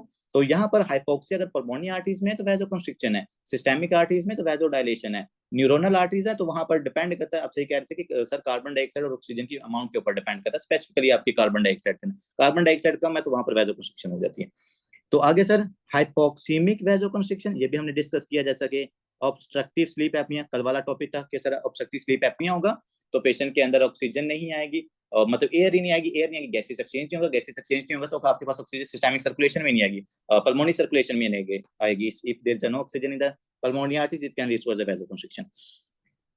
उसके बाद ये लिविंग इन हाई एल्टीट्यूड, आपको पता है बच्चों अगर हाई एल्टीट्यूड में रहोगे तो हमारे पास क्या है, atmospheric partial pressure of oxygen कम होता है, तो अगर atmospheric partial pressure of oxygen कम है तो भाई इनहेल भी कम करोगे, इनहेल कम करोगे तो गैसेस एक्सचेंज भी कम होगा, गैसेस एक्सचेंज कम होगा तो पेशेंट के अंदर हाइपोक्सिया होगा, और hypoxia can cause the pulmonary hypertension, that is the group 3. Let's come towards the group 4, chronic thromboembolism। Word यहाँ पर उन्होंने एक्यूट यूज नहीं किया, उन्होंने वर्ड यूज किया है क्रॉनिक, एंड क्रॉनिक है थ्रोम्बोएम्बोलिज्म। बच्चों दो चीजें हैं यहाँ पर, एक सर थ्रोम्बस, आर्टरीज के अंदर क्या सर बन रहा है, थ्रोम्बस बन रहा है, जैसे कि मैं आपको एग्जांपल दे देता हूँ डीवीटी की, ठीक है। अब जब से वहां पर थ्रोम्बस बनेगा तो थ्रोम्बस में हमारे पास टूटता भी है, टूट के वो क्या बनाता है सर, एम्बोलाई, और ये एम्बोलाई कहाँ पर आती है, अगर पल्मोनी आर्टरी के अंदर आएगी तो वहां पर आके क्या करेगी, वैसोकंस्ट्रिक्शन मतलब कि ऑब्स्ट्रक्शन करेगी, और अगर ऑब्स्ट्रक्शन करे तो जाहिर बात है वहां पर ऑब्स्ट्रक्शन होगी, जो पीछे से ब्लड आ रहा है वो ब्लड क्या करेगा, उस एरिया के अंदर अपना प्रेशर को एलिवेट कर लेगा। तो pulmonary artery obstruction can lead towards the increase blood pressure in the pulmonary artery that can lead towards the pulmonary hypertension. ये मैंने पल्मोनरी एम्बोलिज्म के अंदर भी हम ऑलरेडी इसको डिस्कस कर चुके हैं। अब बात बताने का मकसद ये तो चलिए सिंपल है, सब बच्चों को पता है, थोड़ा सा जरा हम इसको हाईलाइट करते हैं। वो सबसे पहले तो हमने ये चीज डिस्कस करनी कि सर ये जो थ्रोम्बोसिस हो रही है इसकी रीजन क्या है।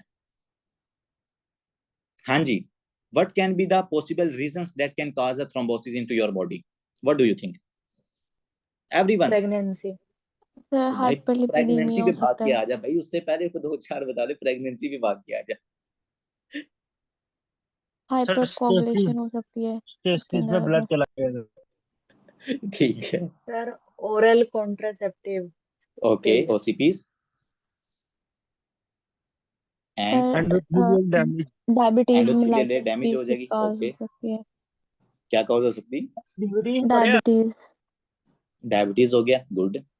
Hypercoagulability sir. हाइपरटेंशन, हाँ जी, हाइपरकोएगुबिलिटी ब्लड और स्टेसिस।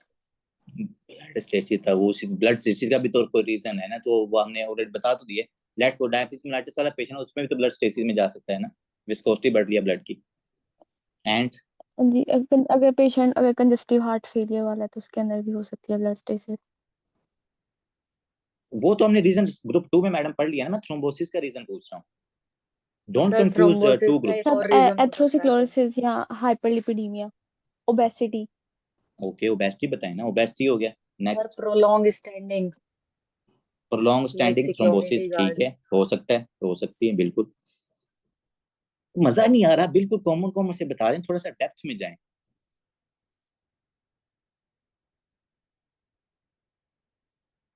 सर फिर हाँ तो जी, खून को जला दो, खून गाढ़ा हो इम्यूनोसप्रेशन जाएगा, या एंटी थ्रोम्बोसिस मेटल होगा। फॉस्फोलिपिड। वार डिजीजेस भी काज कर सकती हैं थ्रोम्बस। ठीक है, ऑटोइम्यून डिजीजेस भी काज करवा सकती हैं, very good. Mitral valve sir diseases जो वेजिटेशन वाल्स के factor around. 5 Leiden mutation. Factor 5 Leiden mutation, बच्चों लिखो फैक्टर 5 लीडन म्यूटेशन। मैं ये सुनना चाह रहा था कब से, कॉमन सबको पता है क्योंकि हमने इतनी दफा रिवाइज कर लिया है। ओसीपीज, प्रेगनेंसी, एस्ट्रोजन जब भी ज्यादा होगा, लिवर सिरोसिस में भी हाइपरकोएगुबिलिटी है, कोई कैंसर होगा, उसके बाद पेशेंट अगर प्रेग्नेंट है, उसके बाद स्टेसिस में है, सिक्योरिटी गार्ड है, डीवीटी वाला पेशेंट है, वो सारे हम डिस्कस कर चुके हैं। तो थोड़ा सा जेनेटिक्स की तरफ आओ जरा। फैक्टर 5 लीडन म्यूटेशन, जो मैंने कल शायद एमसीक्यू भी भेजा था, इसकी वजह से बच्चों हाइपरकोएगुबिलिटी की जो स्टेट है वो इंक्रीज होती है। इसके अलावा अगर कोई भी रीजन है जहां पर हमारे फैक्टर ज्यादा बन रहे, जैसे हाँ कौन सी कंडीशन है जो इसकी मतलब कि हाइपरकोएगुबिलिटी स्टेट क्रिएट करवा सकती है, एनी ड्रग?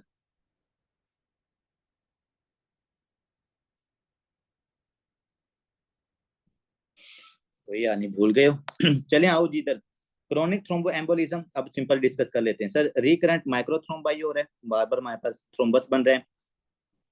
उसके बाद जब सर बार बार थ्रोम्बस बने तब वही क्रॉस सेक्शनल एरिया कम होगा, it can lead towards the increase blood pressure in the pulmonary arteries. ठीक है, थ्रोम्बस की ऑब्स्ट्रक्शन की वजह से आपको बता रहे हैं। आगे आते हैं सर मल्टीफैक्टोरियल, कि मल्टीपल जो फैक्टर्स हैं सर वो भी थोड़ा सा बता रहे हैं कि कौन कौन से फैक्टर्स हैं जो क्या काज करवा सकते हैं हाइपरटेंशन। इसमें बच्चों वही हिमेटोलॉजी काज है जो हमने मैंने अभी आप जो सारे आपने मुझे बताए ना, जिसमें हमारे पास क्लॉटिंग हो रही है, हाइपरकोएगुबिलिटी स्टेट क्रिएट हो रही है, पोस्टेसिस की वजह से थी, या वो हमारे पास एंडोथेलियल डैमेज की वजह से। अगर कोई ब्लड का कॉज है ना तो वो हमारे पास इसके अंदर रीजन आ जाता है, जो हमने अभी मल्टीपल डिस्कस कर लिया। इसके अलावा सर सिस्टेमिक मेटाबॉलिक डिसऑर्डर्स हैं। मेटाबॉलिक डिसऑर्डर भाई वही हाइपरलिपिडीमिया, हाइपरलिपिडीमिया की वजह से भी क्या हो सकता है हमारे पास पल्मोनी हाइपरटेंशन हो सकती है। और कैसे हो सकती है वो भाई, हाइपर लिपिडीमिया होगा, एथेरोस्क्लेरोसिस का रिस्क बढ़ेगा, एथेरोस्क्लेरोसिस का रिस्क बढ़ेगा तो पल्मोनी हाइपरटेंशन हो सकती है। तो यहाँ पर लिखें हाइपरलिपिडीमिया, हाइपर लिपिडीमिया। ठीक है बच्चों, इसके अलावा और जो एडिशनल फैक्टर्स क्या बताएं, along with the compression of pulmonary vasculature by the tumour. तो सर अगर कोई ब्यूटीफुल सा ट्यूमर बन जाए आपके ब्यूटीफुल से लंग्स के अंदर, लेट्स सपोज ये हमारे पास लंग्स हैं, और अगर यहाँ पर ट्यूमर बनेगा तो वो ट्यूमर क्या करेगा बच्चों, आपकी आर्टरीज को, वेन्स को कंप्रेस करेगा। तो अगर वो यहाँ से कंप्रेस करता है तो इससे जो पीछे वाला ब्लड है वो कैमुलेट होगा, जब ब्लड वहां पर कैमुलेट होगा तो उसका प्रेशर भी इंक्रीज करवाता है। मैंने आपको कई दफा ये बात पहले भी बताई हुई है कि जब भी ब्लड वॉल्यूम बढ़ता है तो ब्लड प्रेशर भी क्या है आपके पास एलिवेट हो जाता है। तो यहाँ पर ब्लड वॉल्यूम आपके पास इस एरिया के अंदर इंक्रीज हो रहा है, प्रोक्सिमल एरिया के अंदर, तो ब्लड वॉल्यूम बढ़ेगा तो हमारे पास ब्लड प्रेशर भी वहां पर एलिवेट हो जाएगा। That can lead towards the pulmonary hypertension. जी, ये जो मैंने ट्यूमर, आपने मुझे बताना कौन कौन सा मैंने ट्यूमर बनाया। लेट्स सपोज नंबर 1, जी कौन कौन सा ट्यूमर हो सकता है ये? Xylem के फिर पेनकोस्ट, हाँ जी, पेनकोस्ट थोड़ा सा साइड की तरफ, डॉक्टर साहब एपिकल साइड। पेनकोस्ट इधर होता है, यहाँ पर इधर होता है पेनकोस्ट, ये है पेनकोस्ट। सेंट्रल है, सेंट्रल भूल गए इतनी जल्दी, मैंने बताया था कि सर सेंट्रल जो भी होंगे वो हमारे पास स्क्यूमस सेल कार्सिनोमा या स्मॉल सेल लंग कार्सिनोमा होता है, ठीक है। अब चलिए इसके बारे में और बताओ। ये अब किसी ने गलत बताया तो उसकी शामत है। हाँ जी, कौन सा ट्यूमर है? एडिनो कार्सिनोमा या फिर सॉरी चलो लार्ज बंदा सेल समझ, कार्सिनोमा, हाँ जी, large cell carcinoma. large cats, not specifically large cell carcinoma because the large cell Mesothelioma, carcinoma has the both variations. It can be central and it can be peripheral. सब मेसोथेलियोमा। मीजोथीलियोमा बच्चों भी कल तो बताया, peripheries के अंदर या प्लूरल कैविटी में कौन सा बनता है? Mesothelioma. Oh my god students, you forget every time mesothelioma, and if you forget on Friday you know what will be happened है, ठीक है। तो ये था आपका पल्मोनी हाइपरटेंशन का जो ब्यूटीफुल सा टॉपिक। कौन मुझे कह रहा था सर छोटा सा टॉपिक है 10 मिनट के अंदर हो जाएगा, हो गया 10 मिनट के अंदर भाईजान, 1 घंटे से तकरीबन 1 घंटा हो गया हमारे इस लेक्चर के ऊपर, ठीक है। तो चले आगे हम चलें, ये भी पढ़ लेते हैं साथ, फिजिकल एग्जामिनेशन इजी सा है। वैसे ये सारी डिजीज सेपरेटली भी हमने पढ़नी है, तो थोड़ा थोड़ा इनकी ना फिजिकल एग्जामिनेशन उन्होंने यहाँ पर लिखा उसको हम डिस्कस कर लेते कल हैं। पढ़ा देना सर ये वाला, देख और लो मैडम थोड़ा सा है तो है, थोड़ा सा लेंगे। पढ़ लेते हैं। कितना टाइम सबसे लगेगा सर इसमें? इसके ऊपर ये 1 मिनट लगेगा लगाना है, तो ये देखिएगा। सबसे पहले बच्चों प्लूरल फ्यूजन है जो आगे जाके हमने टॉपिक पढ़ना है। प्लूरल फ्यूजन वाले पेशेंट के अंदर मतलब ये जितनी डिजीजेस लिखी है ना, atelectasis, simple pneumothorax, tension pneumothorax and the consolidation मतलब निमोनिया। अब इन कंडीशंस के अगर पेशेंट आपके पास प्रेजेंट करता है, मुझे समझ नहीं ऐसे इन्होंने क्यों यहाँ पर इस टॉपिक को लिखा हुआ है, इनको लास्ट पे चाहिए था कि ताकि जब हम सारे टॉपिक पढ़ लेते उसके बाद इसका फिजिकल एग्जामिनेशन करते। मेडिसिन के अंदर ज्यादा इंपॉर्टेंट था, तो चले हम डिस्कस कर लेते हैं। बच्चों प्लूरल फ्यूजन आप सबको पता है, प्लूरल फ्यूजन के अंदर क्या होता है कि सर जब प्लूरल कैविटी के अंदर फ्लूइड होता है उसकी अमाउंट इंक्रीज हो जाती है, समझ रहे हैं। उसके अंदर सर हमने ट्रांसुडेटिव प्लूरल फ्यूजन भी पढ़ा था, एक्सुडेटिव प्लूरल फ्यूजन भी हमने पढ़ा था, और लिम्फेटिक फ्लूइड वाला भी हमने पढ़ा था। तो अगर आपकी प्लूरल कैविटी के अंदर ज्यादा फ्लूइड एक्यूमुलेट हो जाए उस कंडीशन को हम क्या कहते हैं sir? That is called the pleural fusion. यहाँ पे ज्यादा फ्लूइड हो जाए, ठीक है। तो अगर आपके पास pleural cavity pleural effusion patient हो जाए तो फिजिकल एग्जामिनेशन के ऊपर सर हमें क्या क्या चीजें नजर आएंगी, मतलब ऑस्कल्टेशन के ऊपर क्या है, परक्यूशन के ऊपर क्या है, फ्रेमिटस के ऊपर क्या है, और ट्रेकियल डेविएशन जो हमने एक्सरे के ऊपर देखने वो हमें कहाँ पर नजर आता है। बच्चों सबसे पहले जो हमारे पास ब्रेथ साउंड्स हैं यहाँ पर क्या हो जाएंगे? डिक्रीज हो जाएंगे। ब्रेथ साउंड्स क्यों डिक्रीज हो रहे हैं भाई? अगर मैं आपके लंग्स की जो साइडों वाली वॉल है जो प्लूरल कैविटी है, अगर उसके अंदर मैं वाटर डाल दूंगा, पानी डाल दूंगा, तो मुझे जो साउंड्स आपके लंग्स की हैं वो क्या है? एक तो वो क्योंकि कंप्रेस कर रहा है प्रॉपर्ली, आपके लंग्स डायलेट नहीं होंगे, इस वजह से एयर भी कम जाएगी, और दूसरे नंबर पे चूंकि दरमियान के अंदर फ्लूइड आ रहा है तो हमें जो ब्रेथ साउंड्स है वो कम सुनाई देंगी। लेट्स सपोज ये आपका लंग है, ये इसकी प्लूरल कैविटी है, ये सबसे बाहर है मेरे पास skin.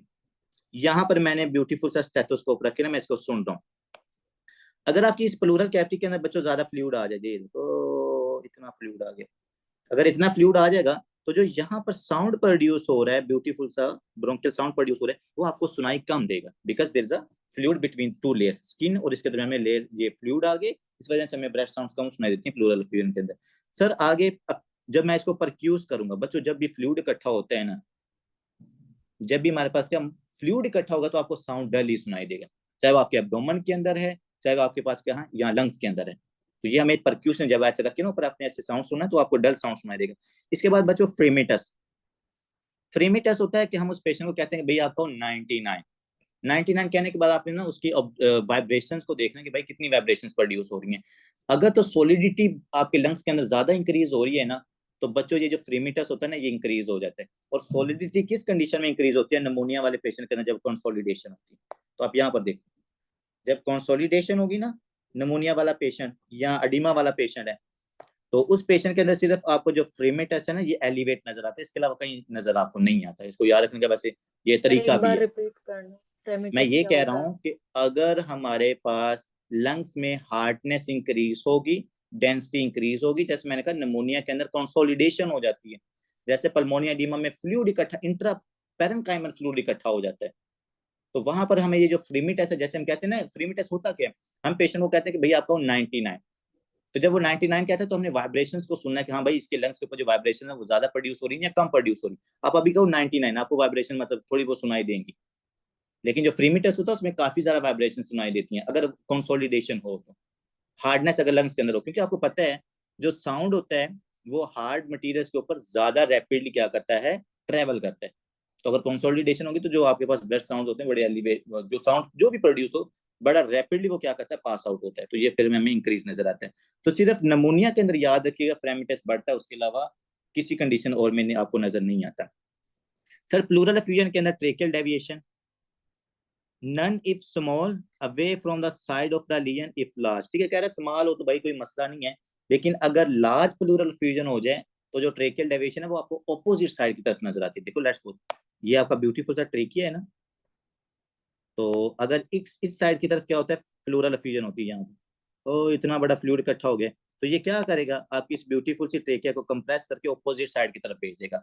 So if there is a large pleural effusion it can restore the tracheal deviation, और मैंने आपको एक्सरे वाली वीडियो के अंदर बताया हुआ कि हमने कैसे ट्रेकियल डेविएशन चेक करनी, ठीक है, तो ये हमें इसलिए काफी ज्यादा हेल्पफुल हो गया। आगे बच्चों आते हैं atelectasis. What is the atelectasis? Atelectasis means the collapsing of your lungs, आपका लंग्स कोलैप्स हो जाता है। जब भाई लंग्स कोलैप्स होगा तो ब्लड साउंड्स भी कम है, उसके बाद यहाँ पर परक्यूशन के ऊपर डलनेस साउंड सुनाई देगा, फ्रेमिटस डिक्रीज होगा, और ये है इंपॉर्टेंट चीज जो आपने एटिलेक्टेसिस में याद रखनी कि जिस एरिया के जो आपका एरिया कोलैप्स लंग कोलैप्स करेगा ना, ट्रेकियल डेविएशन उसकी तरफ हो जाएगी।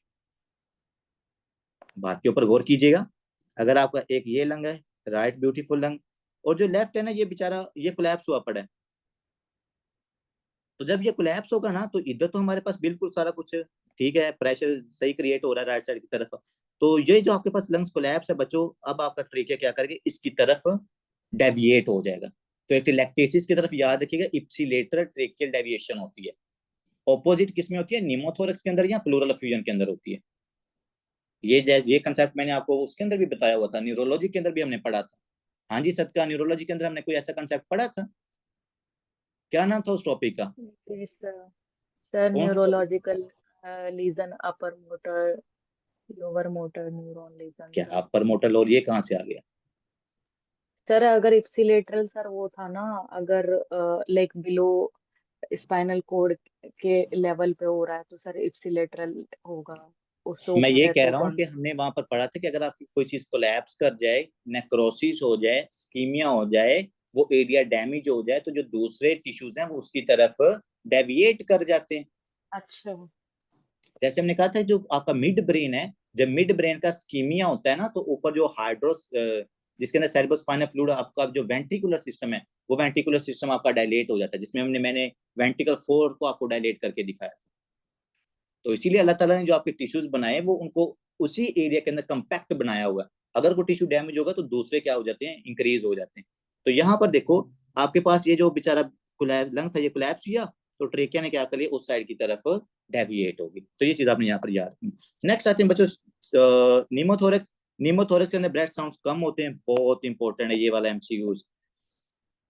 आपने जब भी यूवर्ल्ड करना है ना, जहां पर लिखा होना कि भाईजान ये जो ब्रेथ साउंड्स है वो आपको कम सुनाई दे रहे हैं, ये चीज को माइंड काइंडली याद रखिएगा। और उसके बाद आपको नजर आता है ट्रेकियल डेविएशन या हाइपर रेजोनेंट, ब्रेथ साउंड कम है, हाइपर रेजोनेंट है, तो भाई निमोथोरक्स की तरफ आपने जाना है। ये 3-4 एमसीक्यूज यहाँ पर आए हैं। सर परक्यूशन के ऊपर हमें क्या सुनाई देता है, निमोथोरक्स आपको पता है आपकी प्लूरल कैविटी के अंदर जो अगर एयर अकेमुलेट हो जाए, तो चूंकि वहां पर एयर ज्यादा डिपॉजिट हो रही है तो हमें साउंड क्या है, हाइपर रेजोनेंट साउंड। आगे फ्रीमिटस भाई दोनों में कम है क्योंकि सॉलिड मटेरियल नहीं है। इसके बाद अगर सिंपल निमोथोरक्स है ना, वो उसके ऊपर आपको ट्रेकियल डेविएशन नजर नहीं आती, लेकिन अगर टेंशन निमोथोरक्स है, अगर क्या है टेंशन निमोथोरक्स है, तो बच्चों उसके अंदर ट्रेकियल डेविएशन आपको नजर आता है ऑपोजिट साइड की तरफ। ठीक है, अब आगे आते हैं सर कंसोलिडेशन, निमोनिया वाला पेशेंट है, तो निमोनिया वाले पेशेंट के अंदर हमें जो ब्रोंकियल ब्रेथ साउंड है, जो कि नॉर्मल ब्रेथ साउंड है, ये आपको ऊपर वाले एरिया के अंदर तो सुनाई देती हैं, लेट इंस्पायरेटरी क्रैकल्स, और उसके बाद है आपको मतलब कि एगोफोनी, एगोफोनी का मतलब होता है साउंड प्रोड्यूस होना, ईगो का फोनी, ईगोफोनी मतलब साउंड प्रोड्यूस हो रही है, वो किस तरह की क्रैकल्स की हैं, वो वीजिंग साउंड है, ये डिफरेंट टाइप्स की साउंड आपको सुनाई देती है, लेकिन सबसे इंपॉर्टेंट निमोनिया के अंदर क्या होता है, क्रैकल्स, ये कांडी याद रखिएगा। और दूसरे नंबर यहाँ पर परक्यूशन आपको सुनाई देती है इस पेशेंट के अंदर, निमोनिया वाले पेशेंट के अंदर, और लास्ट ट्रेकियल डेविएशन निमोनिया के अंदर नहीं होता क्योंकि इंटरपैरेन्काइमल डैमेज होता है। ठीक है, ये सारी कंडीशन, अभी परेशान नहीं होना, इन सबको हमने सेपरेटली डिस्कस करना है, बहुत डिटेल के अंदर अभी हमने डिस्कस करना है। नेक्स्ट बच्चों आते हैं sir, that is a digital clubbing. अब बच्चों डिजिटल क्लबिंग मैंने आपको ऑलरेडी बताया हुआ था कि जब क्या हो, आपके नेल के दरमियान जो एंगल है, ये लेट्स सपोज मैं यहाँ पर ड्रा करने की कोशिश करता हूँ,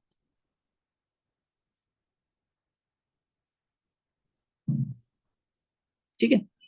अब देखें, जो नॉर्मली हमारे पास ये एंगल होता है ना आपकी नेल और नेल बेड के दरमियान, चलो आप यहाँ पर देखो, ये देखो बच्चों, जो नॉर्मल एंगल होता है ये होता है 180 का नॉर्मली। अगर ये एंगल एलिवेट हो जाए, जो जो कि यहाँ पर ये एलिवेट हो रहा है, ये 180 से एंगल इंक्रीज हो रहा है, लेट्स सपोज ये 210 तक ये एंगल जा रहा है, तो अगर 180 से ज्यादा आपके पास एंगल इंक्रीज हो जाए आपके पास इन नेल बेड्स के दरमियान और आपके नेल के दरमियान, तो इसको बच्चों आपने क्या कहना है sir, that is the digital clubbing. ठीक है, अब डिजिटल क्लबिंग होता क्यों है, increase angle between the nail bed and the nail plate, और 180 से एंगल अगर ज्यादा हो जाए तो इसको हम डिजिटल क्लबिंग कहते हैं, मैंने काफी दफा ये ऑलरेडी आपको बताया भी हुआ है। सर पैथोफिजियोलॉजी क्या है, पैथोफिजियोलॉजी क्या है सर, इस्कीमिया है, हाइपोक्सिया है। पैथोफिजियोलॉजी ये कहते हैं कि सर हमें अच्छे से नहीं पता, लेकिन हमें पता है क्योंकि मैंने आपको बताई हुई वर्ल्ड के अंदर लिखी हुई है। Pathophysiology not well understood in patients with the intrapulmonary shunt, platelets and megakaryocytes become lodged into the digital vasculature, local release of the platelet derived growth factor and the vascular endothelial growth factor। बात क्या बता रहे हैं कि sir यहाँ पर हमारे पास हो रही हैं दो चीजें, एक तो जो मेरे पास ये छोटी छोटी कैपिलरीज इस एरिया की तरफ जाती हैं, उन कैपिलरीज के अंदर अगर प्लेटलेट्स अकेमुलेट हो जाएं तो क्या यहाँ पर ब्लड का फ्लो कम हो जाएगा, ब्लड का फ्लो जब कम होगा, स्कीमिया होगा, तो सेल क्या रिलीज करते हैं, PDGF एंड द VEGF, और ये जो दोनों फैक्टर्स हैं ये क्या करवा देते हैं, ये जो हमारे पास इनको ना हाइपोक्सिक इन्फ्लामेटरी फैक्टर्स भी आई थिंक कहते हैं इनको, ये जो PDGF है और जो VEGF platelet drive growth factor and vascular endothelial growth factor, ये दोनों फैक्टर रिलीज होंगे तो ये क्या करते हैं आपकी इसके नीचे जाके इन्फ्लामेशन काज करते हैं, जिसकी वजह से आपका जो नेल होता है ना ऊपर की तरफ एलिवेट हो जाता है। Can be hereditary and acquired causes, इसके क्या सर, कॉजेज के अंदर लिख लें सबसे पहले, और मैंने आपको क्या बताया भाई, जो जितने भी कॉजेज ना जो हाइपोक्सिया काज करते हैं और जो इन्फ्लामेटरी मीडिएटर्स को रिलीज करते हैं और जिनके अंदर साइनोसिस होती है, ये तमाम क्या करवा सकते हैं बच्चों, डिजिटल क्लबिंग करवा सकते हैं। और आप इनको देख लीजिएगा, देखो सबसे पहले idiopathic pulmonary fibrosis ischemia, cystic fibrosis ischemia, bronchiectasis hypoxia होता है, मतलब इन तीनों कंडीशन में सॉरी हाइपोक्सिया होता है, इस्कीमिया बोल रहा हूँ, पल्मोनी फाइब्रोसिस में हाइपोक्सिया, सिस्टिक फाइब्रोसिस में हाइपोक्सिया, ब्रोंकिएक्टेसिस में हाइपोक्सिया, लंग कैंसर है भाई, इन्फ्लेमेटरी मीडिएटर्स भी रिलीज हैं और यहाँ पर भी हाइपोक्सिया हो सकता है। उसके बाद साइनोटिक डिजिटल हार्ट डिजीजेज हैं जिसके अंदर वही बात है, ऑक्सीजन नहीं जाएगी। उसके बाद सर इन्फेक्शन है, लंग अपसेस है, TB है, वो ये हाइपोक्सिया वाली कंडीशन है, और साथ इन्फ्लेमेटरी मीडिएटर्स भी यहाँ पर रिलीज होते हैं। दोनों क्या काज करवा सकते हैं, डिजिटल क्लबिंग। IBD के अंदर कौन कौन सी डिजीजेज आती हैं, हाँ जी sir ulcerative and Crohn's, ulcerative colitis and Crohn, तो अगर किसी पेशेंट को अल्सरेटिव कोलाइटिस और क्रोन डिजीज हो जाए तो बच्चों उसकी वजह से डिजिटल क्लबिंग हो सकती है। स्पेसिफिकली इसमें याद रखिएगा ulcerative colitis, specifically sorry ulcerative colitis, ठीक है। Not typically associated with the asthma and the COPD। वो कह रहा है भाईजान COPD और एस्थमा के अंदर आपको नजर नहीं आता, और हमने डिस्कस भी किया था जब आपको COPD और एस्थमा पढ़ाया था उसके अंदर आपको ये डिजिटल क्लबिंग नजर नहीं आती क्योंकि इन्फ्लेमेटरी मीडिएटर्स रिलीज नहीं होते स्पेसिफिकली, और को पेशेंट को सीवियर हाइपोक्सिया भी नहीं होता। इस तरह बच्चों आपको जो COPD के जो सिम्टम्स हैं वो जो कॉजेज हैं ऐसे याद नहीं रहने, इसलिए फिर हमने क्या किया, इसका तोड़ निकाला है कि कॉजेज ऑफ द क्लबिंग के लिए आपको यहाँ पर निमोनिक बताया जा रहा है, क्योंकि आपको उस तरह इसके कॉजेज याद नहीं रहने, और इसके कॉजेज बहुत इंपॉर्टेंट हैं जो आपने याद रखने हैं। देखो क्लबिंग के नाम से ही हमने क्या निकाली है सर, इसके कॉजेज निकाली, जैसे ARDS से कल हमने उसके डायग्राम्स बना लिया था, जैसे COPD COPD के नाम से ही हमने उसका ट्रीटमेंट देख लिया था। इसी तरह बच्चों जो क्लबिंग है, क्लबिंग के नाम से ही हमने क्या निकाल लिया है, इसके कॉजेस का निमोनिक निकाली। देखो बच्चों सी से सर साइनोटिक हार्ट डिजीजेस, जिसमें ASD VSD ये सारी कंडीशन हो सकती हैं। उसके बाद एल से सर हो सकता है लंग कैंसर, उसके बाद लंग अब्सेस है, lung cancer and the lung obsess हो सकती है। इसके बाद सर ये देखो अल्सरेटिव कोलाइटिस, जहाँ भी इन्होंने भी लिखा हुआ है ना, तो मैं आपको बता रहा था कि क्रोन डिजीज से ज्यादा स्पेसिफिक है अल्सरेटिव कोलाइटिस। उसके बाद बच्चों बी है, बी से ब्रोंकिएक्टेसिस, बहुत डिटेल के अंदर हमने डिस्कस किया था, जिसके अंदर हमने ब्रोंकियोल्स को डायलेट किया था, एलर्जिक ब्रोंको, उसमें कार्टेजिनस सिंड्रोम को भी डिस्कस किया था, उसमें एलर्जिक ब्रोंकोपल्मोनरी एस्परजिलोसिस को भी डिस्कस किया था, उसके अंदर हमने सिस्टिक फाइब्रोसिस को भी डिस्कस किया था, जो मैंने आपको बताया cystic fibrosis most common cause होता है ब्रोंकिएक्टेसिस, ठीक है। तो ये भी काज करवा सकता है digital clubbing. Benign mesothelioma infective endocarditis है। उसके बाद बच्चों न्यूरोजेनिक ट्यूमर्स हैं, जिसके अंदर हमारे पास ये न्यूरोजेनिक ट्यूमर्स के अंदर आ गए हैं वो सारे small cell lung carcinoma, squamous cell carcinoma, ठीक है। इसके अलावा बच्चों गैस्ट्रोइंटेस्टाइनल डिजीजेस, और यहाँ पर आप लिख लो वही अल्सरेटिव कोलाइटिस। तो क्लबिंग ही इसका निमोनिक ऐसे कॉजेस का, सी से साइनोटिक, एल से लंग, यू से अल्सरेटिव, बी से ब्रोंकी, फिर बी से बिनाइन मेसोथेलियोमा, आई से इन्फेक्टिव एंडोकार्डाइटिस, और एन से न्यूरोजेनिक, और जी से गैस्ट्रोइंटेस्टाइनल, ठीक है जी। तो अल्हम्दुलिल्लाह वो done with the 3 topics of the respiratory system, और इंशाल्लाह कल हम कंटिन्यू करेंगे। आई गेस नेक्स्ट टॉपिक है वो हमारे पास निमोनिया वाला है, यहाँ आई गेस TB है, तो कल हम उसको कंटिन्यू करेंगे।